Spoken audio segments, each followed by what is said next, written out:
안녕하십니까. 오늘은 출애굽기 19장부터 23장까지 읽을 텐데요. 그동안 계속 말씀드렸지만 이 부분이 출애굽기에서 가장 중요한 부분이고요. 사실 출애굽기뿐 아니라 이 시내산 언약 장면은 구약 전체에서 가장 중요한 장면이라고 할 수 있어요. 성경에 나오는 여러 언약 중에서 구약을 대표하는 언약이라고 할 수가 있겠고요. 신약에 가서도 구약을 대표할 때 뭐 시내산이라든지 이 시내산 언약의 십계명 이런 것들이 가장 중요한 개념으로 사용됩니다. 구약을 거의 상징하는 장면이라고 할 수가 있죠. 자, 오늘 19장에서 이제 시내산에 가서 시내산에서 하나님의 언약을 받고 그리고 이제 언약 체결식을 준비하고요. 20장에서 이 언약 체결의 핵심이라고 할 수 있는 십계명이 주어집니다. 그리고 21장부터 23장까지를요. 이 언약의 책이라고 부르는 이 부분인데 율법이 우리가 이제 레위기에서 구체적인 율법들을 보게 되지만 여기 출애굽기 21장부터 23장까지 십계명 다음이죠. 십계명에 이어지는 율법의 핵심적인 본문들이 먼저 주어져 있어요. 그래서 오늘 볼 본문은 19장의 언약, 20장의 십계명. 십계명은 사실 언약의 내용이라고 할 수 있어요. 언약을 맺는 것의 내용이겠고요. 그리고 그 내용을 조금 더 자세히 풀어 설명하는 21장에서 23장까지 언약의 책이 있겠습니다. 이거를 이제 고대의 언약을 맺는 이 방식들이 있거든요. 뭐 히타이트의 조약문들이나 또는 뭐 아시리아의 봉신조약들 이런 것들을 보면은 이 언약의 전문이 있고 서언, 이 앞 머릿말이죠. 머릿말이 있고 이제 언약의 가장 핵심적인 부분이 있고 부속 규례가 따라오는데 지금 이렇게 십계명이 핵심적인 부분이고 뒤에 부속 규례가 있다라고 보시면 되겠어요. 물론 실제 더 구체적인 부분은 레위기에 나오지만 오늘 일단 기본적인 율법들 볼 수가 있습니다. 자, 19장을 보시면요. 먼저 3개월째 시내 광야에 가서 하나님께서 부르셔서 드디어 모세가 처음 하나님을 만났던 그 시내산에서 다시 하나님께 나아가게 됩니다. 그리고 하나님께서 이제 언약을 주세요. 너희가 내 말을 잘 듣고 지키면 나는 너희 하나님이 되고 너희는 내 소유가 될 것이다. 너희가 나의 제사장 나라가 되며 거룩한 백성이 될 것이다. 이것이 이제 언약의 약속이죠. 너희가 언약을 지키면 나는 너희한테 이걸 지킬 거야 라는데요. 그게 이게 좀 우리는 그런 생각을 할 수 있어요. 우리한테 좋은 걸 줘야 되는 거잖아요. 지금 문맥상. 근데 이스라엘에게 주시는 게 뭐냐면 야, 니네가 열심히 하면 뭐 월급 줄게. 이런 느낌으로 니네가 열심히 하면 니네는 내 거가 될 거야.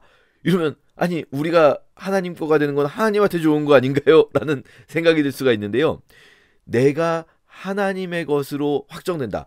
여러분, 나만 하나님의 것이 아니에요. 앞에서 세계가 다 나의 것이다 라고 말씀하셨잖아요. 그러니까 다 나의 것인데 그 중에서도 특별한 나의 것이 되는데요. 그게 어떤 의미냐면 제사장 나라가 되고 거룩한 백성이 된다는 의미예요.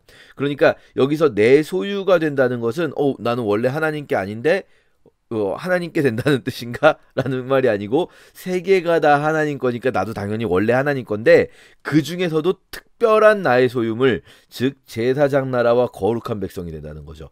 이게 사실 우리가 하나님 것으로 더 확정된다는 거는요. 하나님한테 좋은 일이 아니라 우리에게 너무나 감사한 은혜입니다. 더더군다나 이 제사장 나라와 거룩한 백성을 생각해 보면 더 우리는 또 나한테 좋은 게 아니라 하나님한테 좋은 거 아닌가라는 생각을 하게 될 수도 있는데요.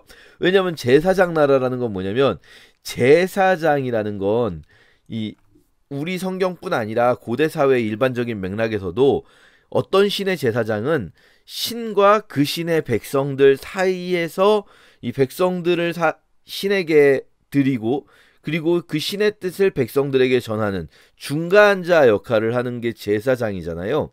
그러면 제사장 나라라는 것은 우리 나라 자체가 어떤 온 세상과 그러니까 우리만 하나님 것이 아니라 우리나라를 제외한 온 세상의 민족들을 다 하나님께 드리기 위한 그리고 하나님의 뜻을 온 세상 나라들에게 전하기 위한 중간자적 존재라는 거예요. 이 말을 아마 이스라엘 백성들은요 그렇게 깊이 생각하지 않았던 것 같아요. 구약 전체에서. 그래서 구약 전체에서 보면 이스라엘 백성들은 자꾸 자기들이 언약 백성이라는 그 위치를 어떻게 오해하냐면 우리만 하나님이 지켜주시고 우리에게만 하나님이 복 주시는 위치로 착각을 해요. 언약 백성이라고 할 때 이 언약의 내용을 잘 들여다보면 제사장 나라가 되게 하시고 거룩한 백성이 되게 하신다는 건데 이거는 우리 좋으라고 하시는 게 아니에요. 사실은 온 세상을 위해 하나님께 나아가는 제사장 나라이며 그 하나님의 뜻을 온 세상에게 전해주는 제사장 나라인 거죠. 그리고 거룩한 백성이 된다는 거는요. 거룩한이란 단어 카도시는 구별되어 있다, 분리되어 있다라는 뜻이에요. 우리는 일반적인 삶의 모습과 조금 더 분리되어 있는 구별된 차원이 다른 삶을 죄와 분리되어 있는 삶을 살아야 되는 백성들이라는 거죠. 아무리 봐도 이스라엘 또는 우리에게 좋은 내용보다는 하나님이 하고 싶은 말 같다는 느낌이 있지만 그러나 이것이 왜 우리에게 좋은 것인가? 이 문맥상은 되게 뭔가 잘해서 주는 상 같잖아요. 너희가 이걸 지키면 이렇게 해줄 거야 라고 하는 거잖아요. 근데요 이게 실제로 이 삶을 살아본 사람만이 느낄 수 있는 이 삶을 살아본 사람만이 느낄 수 있는 이것이 정말 큰 선물이구나. 예, 하나님 주시는 너무나 귀한 은혜구나라는 게 있습니다. 왜냐하면 모든 존재는 그 존재가 가진 이유, 이 존재의 목적을 충족시킬 때 가장 큰 고향감을 느끼잖아요. 내가 정말 이것 때문에 살아있구나. 내가 정말 이것 때문에 존재하는구나 라고 할 수 있겠는데 하나님이 인간을 지으신 목적에 가장 부합하는 일을 우리에게 맡기시겠다라는 거예요. 이스라엘에게 맡기시겠다. 그러니까 이게 선풍기가 태어나서 바람을 붙여주고 이 선풍기 바람 쐬는 사람을 시원하게 해줄 때 선풍기가 자기 삶의 만족감을 느끼는 것처럼 우리는 이 일이 하나님께만 좋은 거 아닌가? 우리한테 이게 뭐가 좋은 거야? 차라리 우리한테 뭐 황금을 주겠다. 너희를 세상에서 제일 가는 1등 나라 만들어주겠다. 라는 말이 더 좋은 거 아닌가라고 생각할 수 있지만 우리는 그걸 위해 존재하지 않거든요. 애초부터 창조주의 이 피조 목적이 그것이 아니기 때문에 그것에서 얻는 만족감은요 결코 이 피조 목적을 달성하는 데서 오는 만족감과 비견할 수 없습니다. 자 어쨌든 하나님께서 이제 언약을 주시는데 백성들이 먼저 우리가 다 행하겠습니다를 먼저 대답해요. 자 이게 잘 보면 되게 의미심장해요. 뭐냐면요 아직 뭘 지켜야 되는지를 말씀을 안 해주셨거든요. 그거 뒤에 나와요. 20장부터. 그러니까 아직 야 니네가 내가 말하는 걸 지키면 너희는 나의 소유가 될 거야 라고 말씀하셨는데 그런데 뭘 지켜야 될지 아직 말도 하기 전에 먼저 하나님이 이거를 그들의 약속을 받으셨어요. 그러니까 이게 어떻게 보면은 이 인간들 입장에서 생각해 보면 이 사람들 아직 실제로 자기들이 뭘 지켜야 되는지도 모르고 너무 앞서 나갔다라는 생각도 있어요. 이 사람들 실제로 지키기 쉬운 걸 주시는 게 아니잖아요. 그리고 이스라엘 백성들이 거의 모든 순간에 구약의 모든 순간 신약에도 마찬가지지만 율법을 제대로 지키지 못합니다. 이스라엘은. 그러니까 자기들이 지키지도 못할 약속을 그냥 약속부터 하고 있는 거거든요.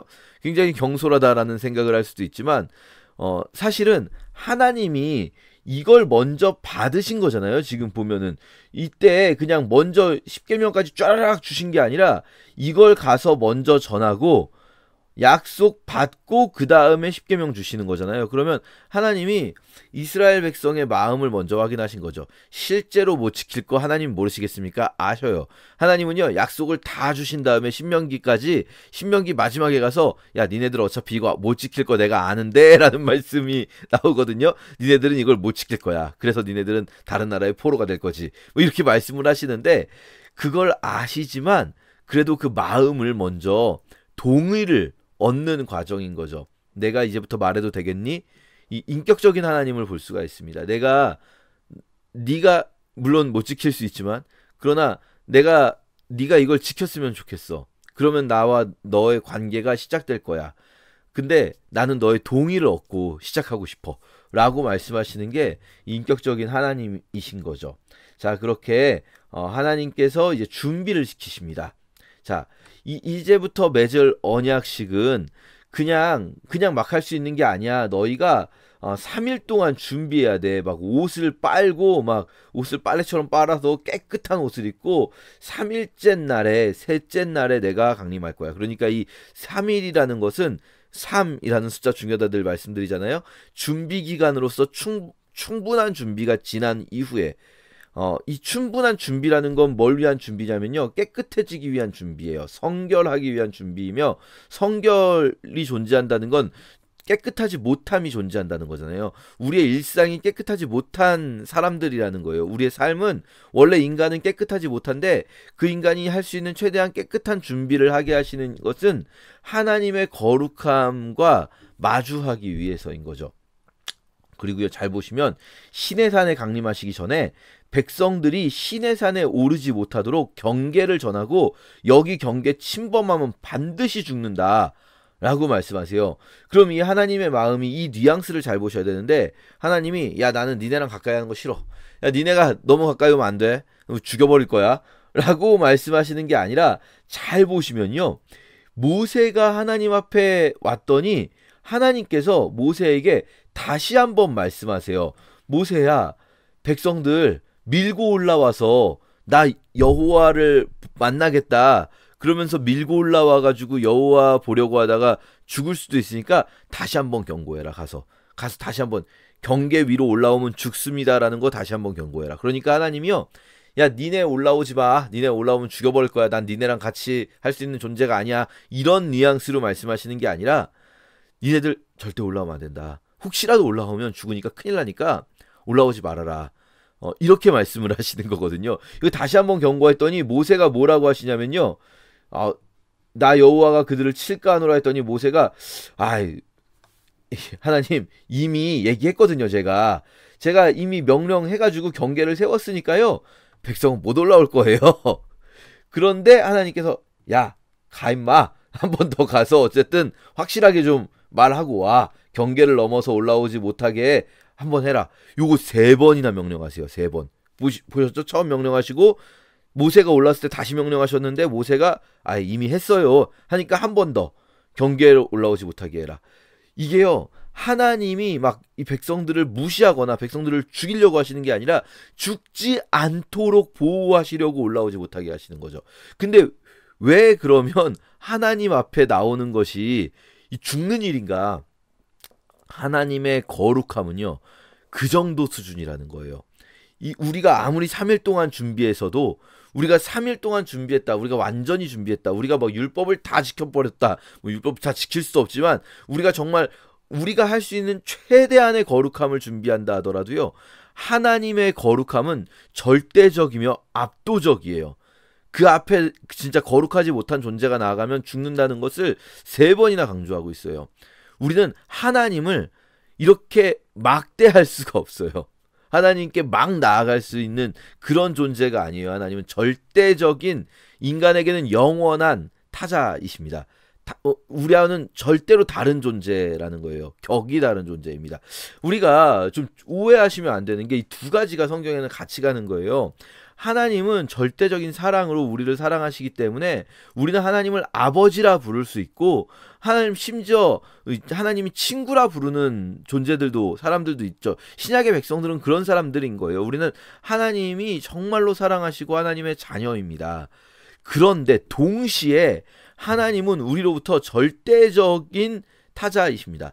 하나님이 우리를 뭐 아들로 자녀로 딸로 받아주시고 그런다고 해서 막 하나님을 막말하고 하나님을 함부로 말할 수 있는 그런 존재가 결코 아니라는 거예요. 하나님은 함부로 가까이 나아가면 죽는 존재다 라는 것이 굉장히 여러 군데에서 강조됩니다. 이거는 구약 때만 그렇고 이제 신약이니까 괜찮아. 하나님께 막 해도 돼. 그럴 수가 없는 거예요. 하나님은 사랑이시니까 하나님은 내가 이렇게 좀 하나님께 막 해도 하나님은 내 마음 다 이해하시고 내가 왜 이렇게 막 하는지 다 이해하시니까 하나님은 괜찮으실 거야 라고 하시는 거는요. 하나님의 사랑만 알고 하나님의 공의와 거룩을 모르는 겁니다. 하나님은 공의와 거룩과 사랑이 함께 완전함을 이루고 계신 분이시거든요. 그 완전한 사랑 속에서 하나님이 해주시는 사랑 중에 하나는 오히려 자신으로부터 선을 정해서 너희들 나에게 이런 행동은 하면 안 된다 라고 하시는 거예요. 너희들이 나에게 아무리 다 해도 이건 하면 안 된다, 이거 하면 죽어, 야 큰일 나. 왜냐하면 나의 이 절대적 거룩 앞에서 너희는 이 선을 넘지 않아야 해 라는 것을 계속 경계하시는 거죠. 우리들 하나님 너무 쉽게 생각하지 않았으면 좋겠습니다. 자, 그래서 모세가 이제 백성들에게 알리고 드디어 언약식이 준비가 됩니다. 이때 십계명이 주어지는데요. 이 언약의 내용은 율법이에요. 율법. 언약의 내용은 너희가 지켜야 할 것은 하나님의 법인데요. 이 하나님의 법 중에서 십계명을 보시면 뭐 많이 들어보셨겠지만 앞부분은 수직적인 하나님 앞에 지켜야 할 명령들이고요. 뒷부분은 수평적인 계명들, 인간들 사이에서 지켜야 할 계명들이에요. 이것이 먼저 하나님께 나 외에 다른 신 두지 말고 우상 만들지 말고 뭐 절하거나 섬기지 말고 나는 질투하시는 하나님이시다 라는 것. 이 하나님이 질투하시는 하나님이다, 요거 앞으로 구약에 몇 번 더 나오는 개념이에요. 중요 개념인데, 질투하시는 하나님이라는 건 사랑하시기 때문에, 질투가 없는 사랑은 진정한 사랑이라 할 수가 없어요. 여러분 뭐 예를 들어서 어떤 사람을 너무나 사랑하는데 이 사람이 다른 사람을 사랑하든 말든 아무 상관이 없다, 이 가능한 감정입니까? 그렇지 않아요. 질투하는 하나님이시다라고 이렇게 할 수가 있겠고요. 여호와 이름을 망령되이 부르지 말라. 아까 말씀드렸죠? 하나님 함부로 대하면 안 됩니다. 우리가 하나님을 함부로 운운할 수 없습니다. 그러면서요, 이 앞부분에 대신 계명, 하나님에 대한, 신에 대한 계명과 아래에 이제 대민 계명, 백성에 대한 계명들 사이에 안식일을 기억하여 거룩하게 지키라, 이 말씀이 들어있어요. 이 안식일을 규례는요, 그러니까 하나님에 대한 법이자 사람들에 대한 법이 동시에 들어있어요. 안식일을 지키면서 하나님의 안식에 참여하는, 하나님의 안식 속에서 하나님의 안식에 참여하며 예배하는 자가 되겠고요. 동시에 안식일은요, 이 사람들 사이에서 지켜야 할 계명이기도 해요. 왜냐하면 내가 쉬는 게 뭐가 그렇게 대단히 사람들 사이에 지켜야 되는 건가 싶지만, 여기 여호와의 안식일에는요, 내가 일을 안 하는 것이 뿐만 아니라 아들이나 딸이나 종들들, 가축들에게도 일을 시키지 않는 거예요. 종들에게 일을 시키지 않는다는 거 되게 중요해요. 그래서 우리 뒤에 23장, 오늘 읽을 부분이죠. 23장에도 안식년 계명, 안식일 규례가 있는데, 이 안식일 규례에서 보면은요, 소와 나귀와 여종의 자식들, 나그네들에게도 숨을 돌리게 하라는 거예요. 즉 보시면은 너쉬라는 말은 그게 중요하지가 않아요. 이 너쉬라는 게 중요한 게 아니라 네가 일 시킬 사람들 쉬게 하라는 거죠. 사실은 이 종이 있는 주인들 같은 경우는요, 원래 평소에도 일을 그렇게 많이 하지 않을 겁니다. 그런데요, 너만 쉬는 것 말고 이 너의 종들과 자녀들과 이 백성들, 나그네들도 쉬게 하라. 그래서 이 안식일 계명은 하나님 앞에 지키는 것과 인간 앞에 지키는 것이 함께 있고요. 이 안식일 계명을 좀 확장해서 생각을 해보면, 우리가 안식일에만 그렇게 우리가 하나님께 지키는 것이 사람에게 지키는 것이 아니라, 이 율법 전체가, 안식일은 율법 전체의 대표 율법 중에 하나인데, 율법 전체가 우리가 하나님께 이 율법을 지킬 때 하나님은 이 율법을 통해서 우리가 이웃을 사랑하게 만드신다라는 것 기억하시고요. 제가 이제 레위기 할 때 한 번 더 말씀드릴 텐데, 레위기 전체의 핵심 구절이 바로 이웃사랑이다. 이거 굉장히 중요한 개념입니다. 그래서 이렇게 하나님께서 이 아래 10계명들까지 쭉 주시고 있습니다. 그러면서요, 이제 10계명을 주셨으니까, 이 언약의 내용이 왔으니까 그럼 언약식을 맺어야 되잖아요. 그 언약식 준비하는 방법이 아래에 있습니다. 언약식을 준비할 때 하나님께서 이렇게 말씀하세요. 은으로나 금으로나 신상 만들지 마라. 왜냐면 이게 위에 우상 만들지 말란 10계명이 있었지만 그 계명과 같은 말씀이에요. 그런데 이 부분은 지금 언약식을 준비할 때 이렇게 해라라는 건데, 바꿔 말하면 이스라엘 백성들 생각할 때는요, 언약식을 하려면 뭔가 뭘 이렇게 준비해야 되지 않아? 우리 그런 거 있잖아요. 교회에서 행사할 때 그래도 이 행사하려면 요런 거 좀 준비해야 되지 않아? 다과라도 좀 깔아놔야 되는 거 아니야? 뭐 이렇게 말하지 않아도 뭐 누가 이렇게 해야 된다라고 하지 않아도 우리가 생각할 때 이건 필요하겠는데 싶은 게 있잖아요. 그게 바로 이제 신상 부분이에요. 이스라엘 백성들이 알고 있는 모든 종교는 그 종교의 신과 만나는 자리에는 신상이 있습니다. 하나님 하지 말라는 거예요. 너희는 신상을 만나는 게 아니라 나를 만나는 거다. 이 신상을 보고 그것을 나라고 생각하지 말아라. 나의 임재를 어떤 표현하는 어떤 이 상징물들, 물건들 만들지 말아라. 이렇게 말씀하시고요. 단을 쌓을 때 토단을 쌓으라. 흙으로 단을 쌓으라고 하십니다. 그러면은 흙으로 안 쌓으면은 뭘로 제단을 만들까요? 보통 이제 제단을 만든다고 할 때 돌로 제단을 만들 거예요. 다듬은 돌. 이 무슨 말입니까? 보통 일반적으로 제단은요. 예쁘게 만들어요. 예쁘게. 우리가 믿는 신을 만나는 자리인데 예쁘게 만들어야 되지 않겠습니까? 제단을 예쁘게 이렇게 막 멋지게 만들어서 멋들어지게, 그리고 옆에 신상도 좀 놓고, 그리고 이 제단을 높게 만들어요. 층계, 계단. 그러니까 이게 이집트나 메소포타미아에서 이들이 일반적으로 보아왔던 그 신과 만나는 자리인 제단은요, 굉장히 높아요. 높고 멋져요. 그래야 제사장이 혹은 왕이 그 위를 딱 계단 위로 올라갈 때 얼마나 웅장하고 장엄해 보이겠습니까? 그런 어떤 비주얼적인 효과를 통해서 눈에 보이는 걸로 하나님의 장엄함과 거룩함을 드러내려고자 하는 시도를 하지 마라. 하지 말라는 거예요. 그런 짓을. 교회를 멋지게 만들고 교회당을 아주 웅장한 느낌이 들게 막 건물만 봐도, 왜 중세 교회들이 그렇습니다. 건물만 봐도 막 갑자기 신앙심이 올라와요. 막 그런 분들 있어요. 이 유럽에 여행하시다 보면 야, 이 건물 안에 들어갔더니 기도하고 싶은 마음이 절로 난다. 이 건물만 봐도 나쁜 거라는 거예요. 그거 하지 말라는 거예요. 그 짓은 이 이집트나 메소포타미아의 이교도들이 하는 방식이에요. 하나님께 제단을 쌓으려면요, 흙으로 그냥 적당히 쌓아라. 토단. 돌로 만들고 싶어? 아, 그래도 돌로 좀 해야지 이게 불탈 때 제대로 타지 않겠습니까? 그러면 다듬은 돌 하지 말고, 정으로 쪼개서 다듬지 말고 그냥 이제 있는 돌, 큰 돌덩이, 그냥 그거 보고 그냥 그 돌 갖다 놓고 거기서 하라는 거예요. 그냥 바위 덩어리 위에서.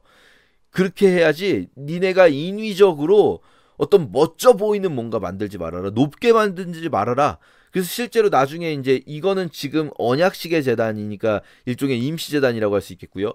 이제 성막을 만들 때도요, 제단의 높이는 이 가슴 높이 정도밖에 안 올라옵니다. 이 가슴 높이, 가슴 높이 예, 왜냐면은 이게 너무 높으면은 계단 위로 올라가야 되잖아요. 그렇게 하지 말라는 거예요. 그냥 제자리에서 할 수 있게. 그렇습니다, 여러분. 우리가 생각해 보면 우리가 지금 하고 있는 방식들이 하나님 보시기에 굉장히 어떻게 보면 가증스러울 수 있다는 것들 좀 주의하면서 읽어야 되겠습니다. 그리고 이제 21장부터 23장까지가 언약의 책의 내용이에요. 법규는 이러하니라 하시면서 율법을 주시는데요. 먼저 종에 관한 법이 있어요. 생각해보면 이스라엘 백성들이 이집트에서 종이 되지 않았습니까? 그리고 종에 관한 법규가 제일 앞에 나와 있다는 것. 어떻게 보면 하나님께서 이 시대에 가장 하나님의 관심이 필요한 존재들, 종이라고 할 수 있겠어요. 이걸 읽으시면서 종에 관한 규례가 있으니까 하나님은 노예제를 찬성하시네 라고 오해하시는 분들이 있었어요. 이 미국의 남북전쟁 때도 보면 하나님은 노예제를 찬성하니까 종에 관한 법규가 있는 거 아니냐. 근데요, 여러분, 우리 나중에 계속 이제 율법을 읽다 보면요, 종에 관한 법들이 뭐 종이 도망치면은 도망친 종을 주인에게 돌려보내지 말고 숨겨주라는, 보호해주라는 법도 있어요. 도망친 종을 보호해주라는 법이 있는 게 어떻게 노예제를 찬성하는 사람의 입에서 나올 수가 있는 말입니까? 이거는요, 노예제를 당장 폐지시키지 않을지언정 노예에 대한 최소한의 선을 정해주는 거예요. 니네가 사람을 노예로 삼더라도 이만큼은 하면 안 된다. 이것까지는 하면 안 된다. 그러면 우리 생각할 때는 하나님 노예제를 원치 않으시면 노예 삼지 말아라 이렇게 말하면 되지 않습니까? 왜 이렇게 말합니까? 하지만 율법은요, 지킬 수 있는 선에서 주어진 거예요. 이거 예수님께서 마태복음에서 뭐라고 하시냐면 하나님의 절대적인 기준을 율법이 다 표현하지 않아요. 왜냐하면 하나님은요, 미워하는 것도 싫어하세요. 미워하지 말라 이렇게 법을 주고 싶으세요. 그런데 미워하지 말라 이 법은 지킬 수가 없잖아요. 그러니까 살인하지 말라라고 주신 거예요. 하나님은요, 다른 사람의 것을 욕심내는 마음 자체도 금지하시길 원하세요. 그러나 그렇게 좀 지킬 수가 없잖아요. 그러니까 도적질하지 말라라는 법을 주신 거예요. 다 남의 것을 욕망하는 것 자체는 우리가 어떻게 안 할 수가 없으니까요. 그 시대의 그 상황 속에서 주어진 법입니다.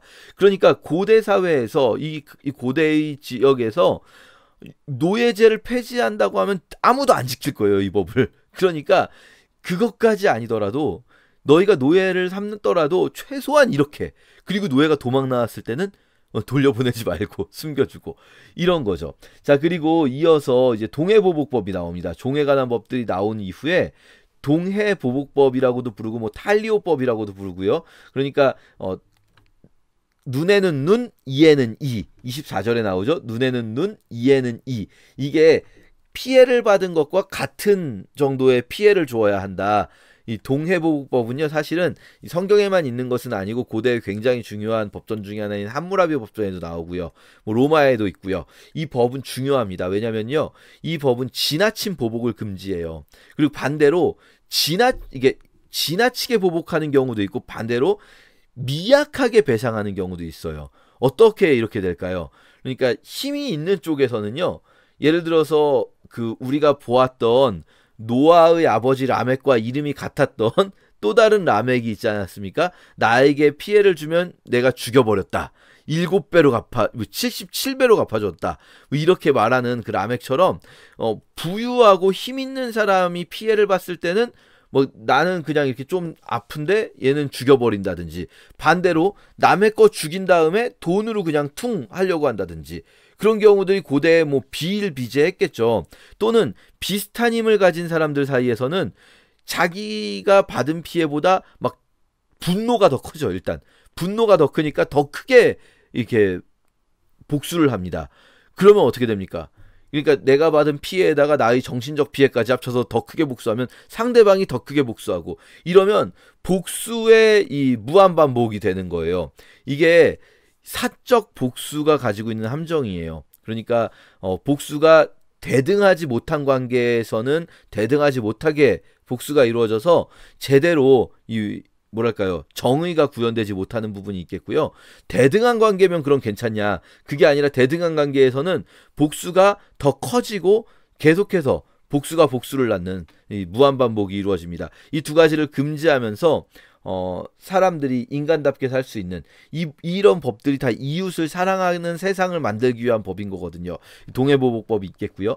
22장에 이제 배상의 규례들이 있습니다. 어떻게 배상할 것인가에 대해서 막 자세히 설명해 주시는데요. 잘 생각해 보면 이거 굉장히 일상의 민법이잖아요. 민법. 근데 민법이 신앙의 가장 핵심적인 언약에 들어와 있다는 것. 결국은 우리의 신앙은요, 일상에 맞닿아 있는 겁니다. 일상을 살아가는 거예요. 그러니까 어떤 종교적 규례가 핵심이 아니에요.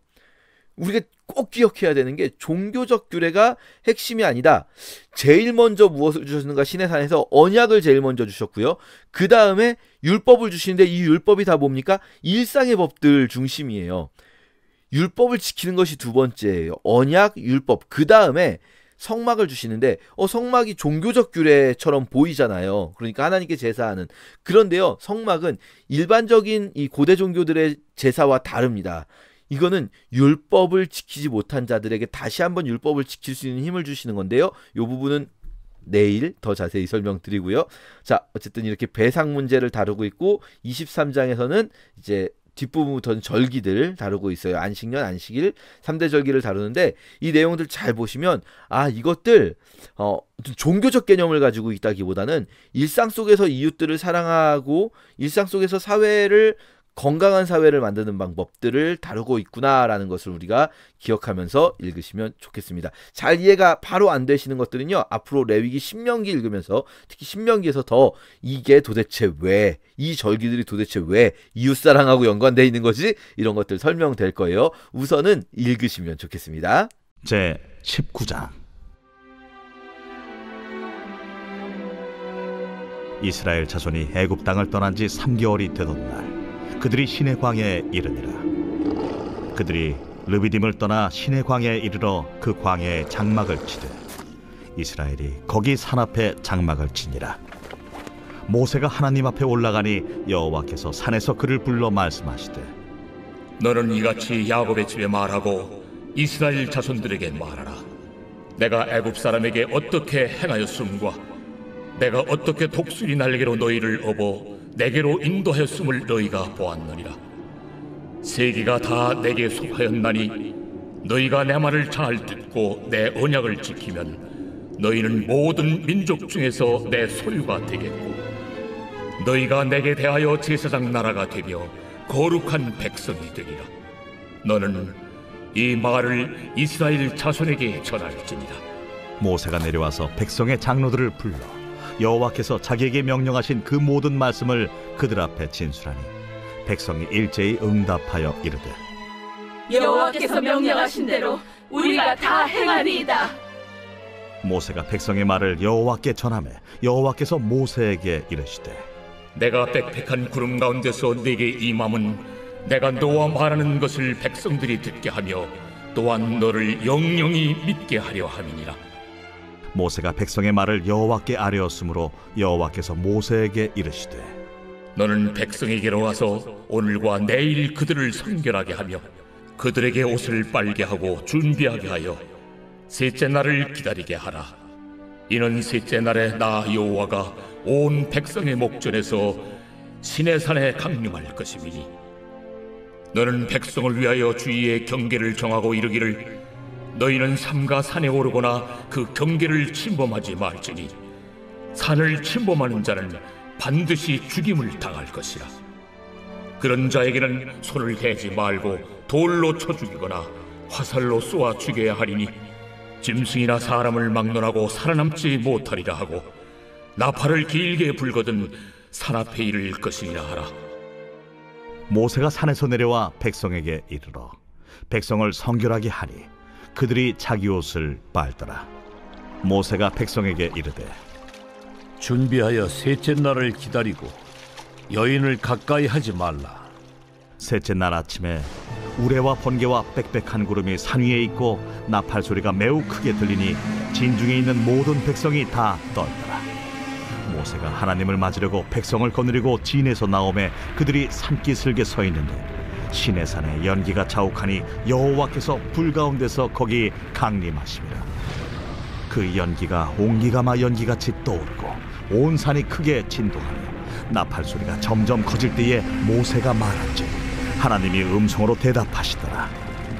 여호와께서 시내산 곧 그 산 꼭대기에 강림하시고 모세를 그리로 부르시니 모세가 올라가매 여호와께서 모세에게 이르시되 내려가서 백성을 경고하라. 백성이 밀고 들어와 나 여호와에게로 와서 보려고 하다가 많이 죽을까 하노라. 또 여호와에게 가까이 하는 제사장들에게 그 몸을 성결히 하게 하라. 나 여호와가 그들을 칠까 하노라. 모세가 여호와께 아뢰되 주께서 우리에게 명령하여 이르시기를 산 주위에 경계를 세워 산을 거룩하게 하라 하셨사온즉 백성이 시내산에 오르지 못하리이다. 여호와께서 그에게 이르시되 가라. 너는 내려가서 아론과 함께 올라오고 제사장들과 백성에게는 경계를 넘어 나 여호와에게로 올라오지 못하게 하라. 내가 그들을 칠까 하노라. 모세가 백성에게 내려가서 그들에게 알리니라.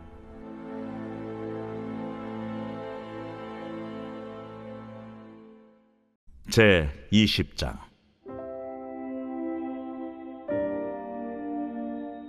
하나님이 이 모든 말씀으로 말씀하여 이르시되 나는 너를 애굽 땅 종되었던 집에서 인도해낸 네 하나님 여호와니라. 너는 나 외에는 다른 신들을 내게 두지 말라. 너를 위하여 새긴 우상을 만들지 말고 또 위로 하늘에 있는 것이나 아래로 땅에 있는 것이나 땅 아래 물속에 있는 것에 어떤 형상도 만들지 말며 그것들에게 절하지 말며 그것들을 섬기지 말라. 나 네 하나님 여호와는 질투하는 하나님인즉 나를 미워하는 자의 죄를 갚되 아버지로부터 아들에게로 3, 4대까지 이르게 하거니와 나를 사랑하고 내 계명을 지키는 자에게는 1000대까지 은혜를 베푸느니라. 너는 내 하나님 여호와의 이름을 망령되게 부르지 말라. 여호와는 그의 이름을 망령되게 부르는 자를 죄 없다 하지 아니하리라. 안식일을 기억하여 거룩하게 지키라.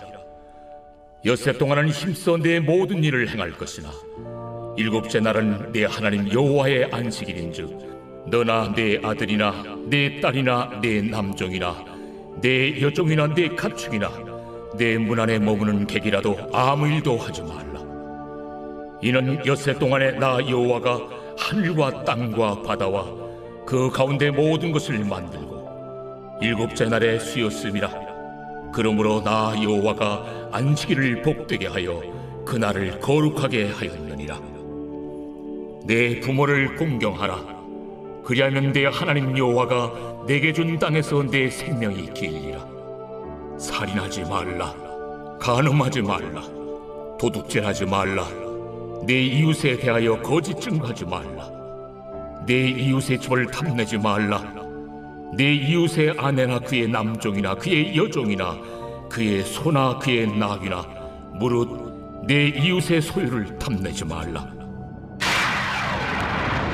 못 백성이 우레와 번개와 나팔 소리와 산의 연기를 본지라 그들이 볼 때에 떨며 멀리 서서 모세에게 이르되 당신이 우리에게 말씀하소서.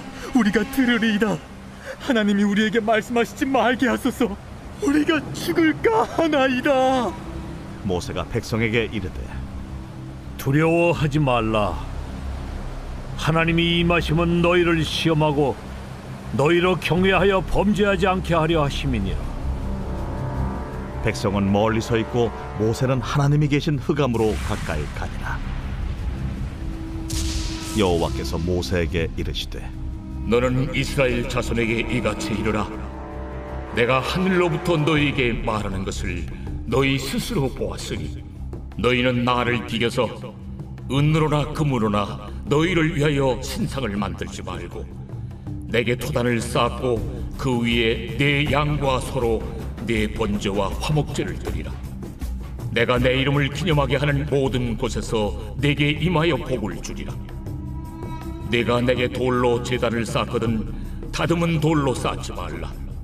내가 정으로 그것을 쪼면 부정하게 함이니라. 너는 층계로 내 제단에 오르지 말라.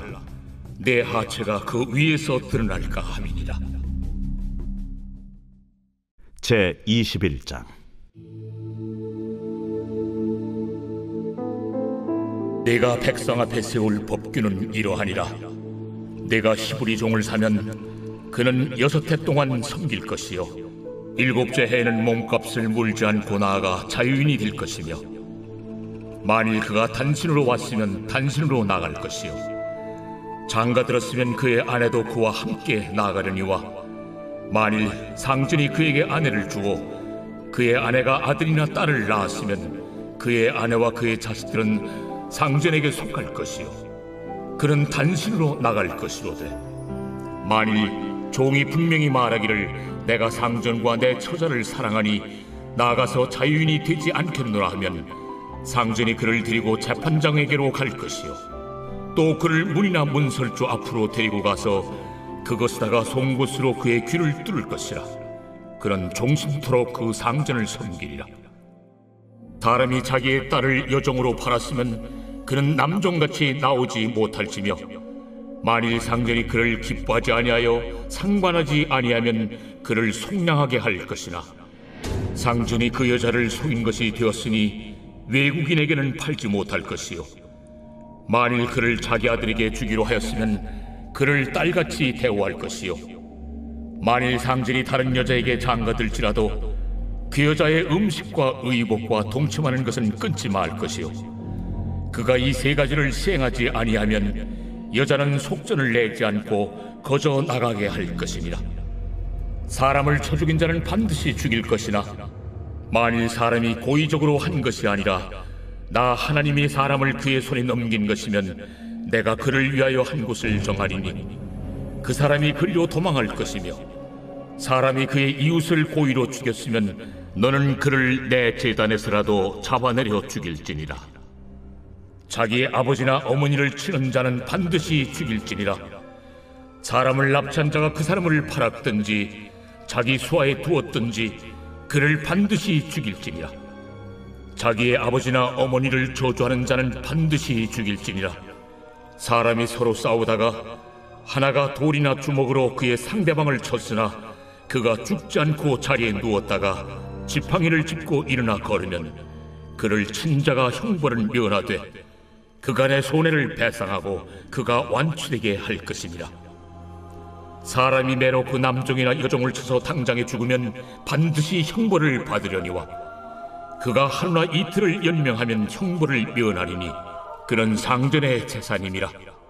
사람이 서로 싸우다가 임신한 여인을 쳐서 낙태하게 하였으나 다른 해가 없으면 그 남편의 청구대로 반드시 벌금을 내되 재판장의 판결을 따라 낼 것이니라. 그러나 다른 해가 있으면 갚되 생명은 생명으로, 눈은 눈으로, 이는 이로, 손은 손으로, 발은 발로, 된 것은 된 것으로, 상하게 한 것은 상함으로, 때린 것은 때림으로 갚을지니라. 사람이 그 남종의 한 눈이나 여종의 한 눈을 쳐서 상하게 하면 그 눈에 대한 보상으로 그를 놓아줄 것이며, 그 남종의 이나 여종의 이를 쳐서 빠뜨리면 그 이에 대한 보상으로 그를 놓아줄지니라. 소가 남자나 여자를 받아서 죽이면 그 소는 반드시 돌로 쳐서 죽일 것이요 그 고기는 먹지 말 것이며 임자는 형벌을 면하려니와 소가 본래 받는 버릇이 있고 그 임자는 그로 말미암아 경고를 받았으되 단속하지 아니하여 남녀를 막론하고 받아 죽이면 그 소는 돌로 쳐 죽일 것이고 임자도 죽일 것이며, 만일 그에게 속죄금을 부과하면 무릇 그 명령한 것을 생명의 대가로 낼 것이요 아들을 받든지 딸을 받든지 이 법규대로 그 임자에게 행할 것이며, 소가 만일 남종이나 여종을 받으면 소임자가 은 30세겔을 그의 상전에게 줄 것이요 소는 돌로 쳐서 죽일지니라. 사람이 구덩이를 열어두거나 구덩이를 파고 덮지 아니하므로 소나 나귀가 거기에 빠지면 그 구덩이 주인이 잘 보상하여 짐승의 임자에게 돈을 줄 것이요 죽은 것은 그가 차지할 것이니라. 이 사람의 소가 저 사람의 소를 받아 죽이면 살아있는 소를 팔아 그 값을 반으로 나누고 또한 죽은 것도 반으로 나누려니와, 그 소가 본래 받는 버릇이 있는 줄 알고도 그 임자가 단속하지 아니하였으면 그는 소로 소를 갚을 것이요 죽은 것은 그가 차지할지니라.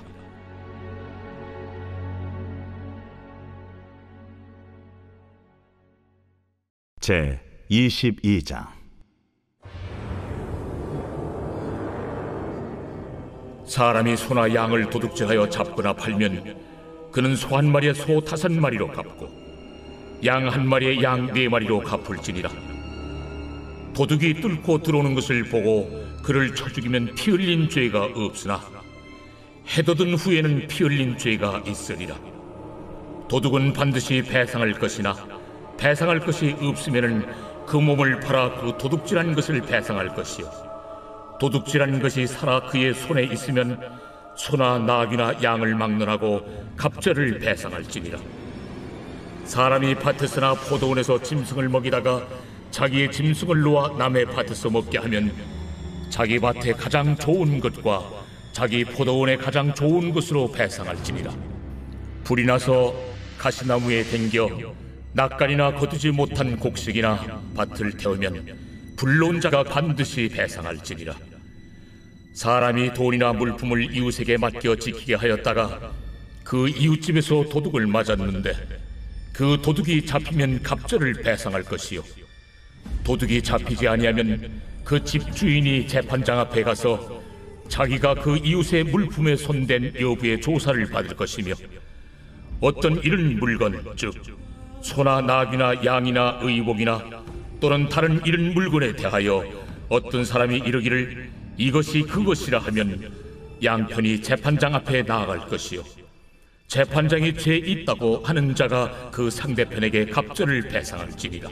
사람이 나귀나 소나 양이나 다른 짐승을 이웃에게 맡겨 지키게 하였다가 죽거나 상하거나 끌려가도 본 사람이 없으면은 두 사람 사이에 맡은 자가 이웃의 것에 손을 대지 아니하였다고 여호와께 맹세할 것이요 그 임자는 그대로 믿을 것이며 그 사람은 배상하지 아니하려니와, 만일 자기에게서 도둑 맞았으면 그 임자에게 배상할 것이며, 만일 찢겼으면 그것을 가져다가 증언할 것이요 그 찢긴 것에 대하여 배상하지 아니할지니라. 만일 이웃에게 빌려온 것이 그 임자가 함께 있지 아니할 때에 상하거나 죽으면 반드시 배상하려니와 그 임자가 그것과 함께 있었으면 배상하지 아니할지니라. 만일 세낸 것이면 세로 족하니라. 사람이 약혼하지 아니한 처녀를 꿰어 동침하였으면 납폐금을 주고 아내로 삼을 것이요 만일 처녀의 아버지가 딸을 그에게 주기를 거절하면 그는 처녀에게 납폐금으로 돈을 낼지니라. 너는 무당을 살려두지 말라. 짐승과 행음하는 자는 반드시 죽일지니라. 여호와 외에 다른 신에게 제사를 드리는 자는 멸할지니라.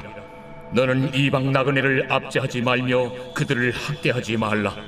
너희도 애굽 땅에서 나그네였으니라. 너는 과부나 고아를 해롭게 하지 말라.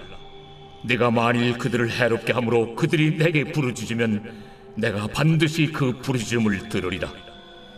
나의 노가 맹렬함으로 내가 칼로 너희를 죽이리니 너희의 아내는 과부가 되고 너희 자녀는 고아가 되리라.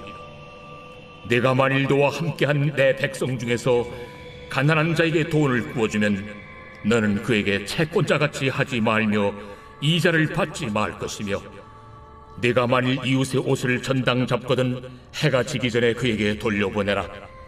그것이 유일한 옷이라. 그것이 그의 알몸을 가릴 옷인즉 그가 무엇을 입고 자겠느냐. 그가 내게 부르짖으면 내가 들으리니 나는 자비로운 자임이니라. 너는 재판장을 모독하지 말며 백성의 지도자를 저주하지 말지니라. 너는 내가 추수한 것과 내가 짜낸 즙을 바치기를 더디하지 말지며 내 처음 난 아들들을 내게 줄지며 내 소와 양도 그와 같이 하되 이랫동안 어미와 함께 있게 하다가 여드레 만에 내게 줄지니라. 너희는 내게 거룩한 사람이 될지니 들에서 짐승에게 찢긴 동물의 고기를 먹지 말고 그것을 개에게 던질지니라. 제 23장. 너는 거짓된 풍설을 퍼뜨리지 말며 악인과 연합하여 위증하는 증인이 되지 말며 다수를 따라 악을 행하지 말며 송사의 다수를 따라 부당한 증언을 하지 말며 가난한 자의 송사라고 해서 편벽대에 두둔하지 말지니라. 네가 만일 네 원수의 길 잃은 소나 나귀를 보거든 반드시 그 사람에게로 돌릴지며 네가 만일 너를 미워하는 자의 나귀가 짐을 싣고 엎드러짐을 보거든 그것을 버려두지 말고 그것을 도와 그 짐을 부릴지니라. 너는 가난한 자의 송사라고 정의를 굳게 하지 말며 거짓 일을 멀리하며 무죄한 자와 의로운 자를 죽이지 말라. 나는 악인을 의롭다 하지 아니하겠노라. 너는 뇌물을 받지 말라. 뇌물은 밝은 자의 눈을 어둡게 하고 의로운 자의 말을 굽게 하느니라. 너는 이방 나그네를 압제하지 말라. 너희가 애굽 땅에서 나그네 되었었은즉 나그네의 사정을 아느니라. 너는 6해 동안은 너희 땅에 파종하여 그 소산을 거두고 7째 해에는 갈지 말고 묵혀두어서 내 백성의 가난한 자들이 먹게 하라. 그 남은 것은 들짐승이 먹으리라. 내 포도원과 감람원도 그리할지니라. 너는 6해 동안에 네 일을 하고 7째 날에는 쉬라. 내 소와 나귀가 쉴 것이며 내 여종의 자식과 나그네가 숨을 돌리리라. 내가 네게 이른 모든 일을 삼가 지키고 다른 신들의 이름은 부르지도 말며 내 입에서 들리게도 하지 말지니라. 너는 매년 3번 내게 절기를 지킬지니라. 너는 무교봉의 절기를 지키라.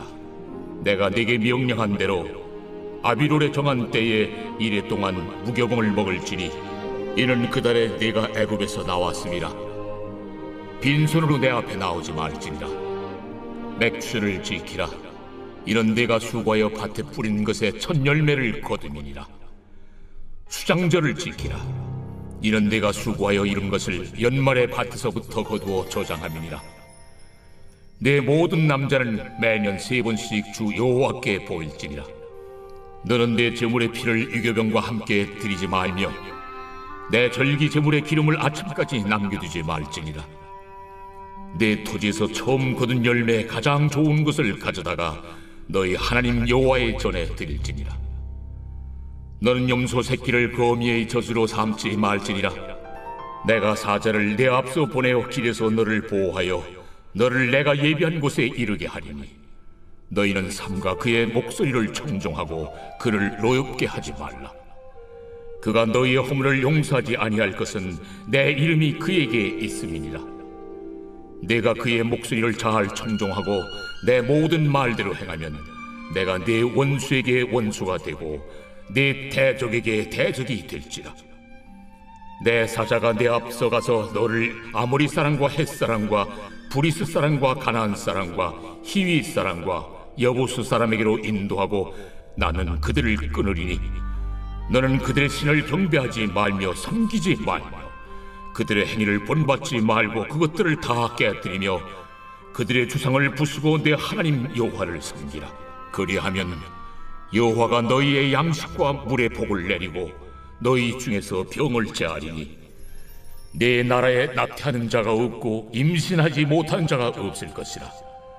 내가 너의 날수를 채우리라. 내가 내 위엄을 내 앞서 보내어 네가 이를 곳의 모든 백성을 물리치고 네 모든 원수들이 네게 등을 돌려 도망하게 할 것이며 내가 왕벌을 내 앞에 보내리니 그 벌이 히위 족속과 가나안 족속과 헷 족속을 내 앞에서 쫓아내리라. 그러나 그 땅이 황폐하게 되므로 들짐승이 번성하여 너희를 해할까 하여 1년 안에는 그들을 내 앞에서 쫓아내지 아니하고 내가 번성하여 그 땅을 기업으로 얻을 때까지 내가 그들을 내 앞에서 조금씩 쫓아내리라. 내가 네 경계를 홍해서부터 블레셋 바다까지 광야에서부터 강까지 정하고 그 땅의 주민을 네 손에 넘기리니 내가 그들을 내 앞에서 쫓아낼지라. 너는 그들과 그들의 신들과 언약하지 말라. 그들이 내 땅에 머무르지 못할 것은 그들이 너를 내게 범죄하게 할까 두려움이라. 네가 그 신들을 섬기면 그것이 너의 올무가 되리라.